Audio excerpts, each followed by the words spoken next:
ராம் நாராயண ராம். இன்று நான் என் குடும்பத்தைப் பற்றி சில விஷயங்களை உங்களுடன் பகிர்ந்து கொள்ள விரும்புகிறேன். என் குடும்பம் ஒரு வணிக குடும்பம். என் தாத்தா, சித்தப்பா சுதந்திர போராட்ட வீரர்கள். என் அப்பா ஸ்வரூபானந்த் எனும் குருவை பின்பற்றினார். ஒரு நாளில் பலரும் ஸ்வரூபானந்த் ஜியின் சீடர்களாக ஆகிவிடுவார்கள். இது சுமார் 50 ஆண்டுகளுக்கு முன் நடந்தது. நான் பெரியவனாகி என் அப்பாவுடன் வணிகத்தை கவனிக்கப் போகும்பொழுது அவர் எனக்கு கட்டாயமாக தீட்சை கொடுத்தார். ஒரு நாள் நான் என் அப்பாவிடம் கூறினேன், உங்கள் குருவின் கலாச்சாரம் நல்லதே, ஆனால் அவரை மட்டும் பின்பற்றினால் போதாது. சில முக்கிய தத்துவங்களை முழுமையாக அறிதல் மிக அவசியம். அதற்கு என் அப்பா பதிலளித்தார், குரு சொல்வது அனைத்தும் சரியே, நீ ஒவ்வொன்றும் புரிந்து கொள்ள வேண்டிய அவசியமில்லை. இதனால் நாங்கள் விவாதிக்க ஆரம்பித்தோம். பேச்சு பேசிக் கொண்டிருக்கும்போது நான் அவரிடம் கூறிவிட்டேன், நீங்கள் மரணித்த பிறகு உங்கள் விடுதலைக்கு நான் வழி செய்வேன். இது என் வாயிலிருந்து தானாக வந்துவிட்டது. 100ஆம் ஆண்டு என் அப்பா மறைந்தார்.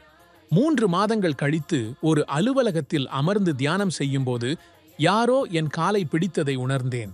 நீங்கள் யார் என்று கேட்டேன். அவர்கள் என் முன்னால் நின்றிருந்தார்கள். அது என் அப்பா. நான் அவரை அணைத்தேன்.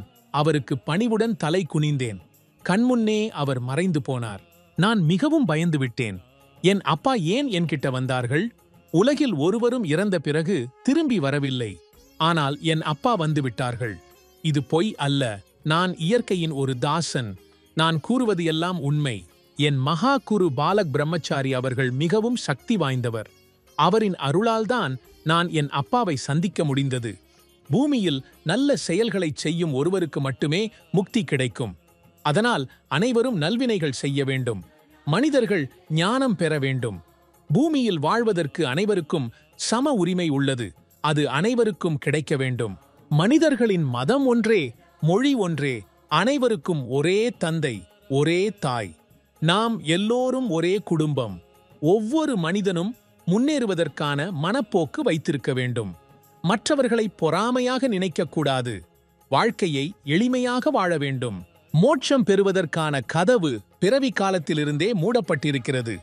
அதை திறப்பதற்கு நாம் நல்வினைகள் செய்ய வேண்டும், சிந்தித்து செயல்பட வேண்டும், தியானம் செய்ய வேண்டும். பூமியில் எந்த பற்றாக்குறையும் இல்லை. பூமியில் அனைத்தும் இருக்கிறது. இருந்தும் மக்கள் தங்கள் விருப்பப்படி வாழ்கிறார்கள். ஏனெனில் பூமியில் மனிதர்களுக்கு உரிமை இருக்கிறது.